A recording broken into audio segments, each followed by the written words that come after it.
Dapat ko nga ba to nakatakutan? Panalo baka matangay niya nga din. Ako nga ba'y nakatulan? Kalaunan ang nakatakdabay dadanasin. Tuloy ba yung handugan sa tagpuan? Naalak at tinapay ang pagkain. Cancel ang huling hapunan. Mga ubal, walang papatay sa akin. Ano? Ano?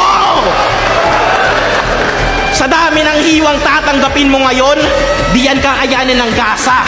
Chance ang mabuhay, malabo, di yun nakain ng kalabasa. Itong matandang susupot-supot, papatikibin ang labaha. Pero idediretso ko sa tiyan mo, hulaan mo na lang yung lasa. First lang ba? Bars lang ba? Bilang 5-0, magiging husga ng judge sa katana. Sa sobrang brutal ng gagawin ko sa'yo, hatol sa akin ng judge, walang piyansa. Kung gusto mo akong binyagan, hindi pa ay ng tugma ang kailangan mong isama. Tol, sa sobrang demonyo ko, kailangan mo yung Santo Papa. Pagtapos mag-champion, anong nagawa niyan? Sa PSP, pinagmukha lang tuta. Isa buhay champion, tas kangkong, 2 talo agad nakuha. Ako pagtapos mag-champion, game agad, handa dugo puyat, pawis luha. Babad sa panalo, pero yung gutom kayang sumabay sa langit lupa.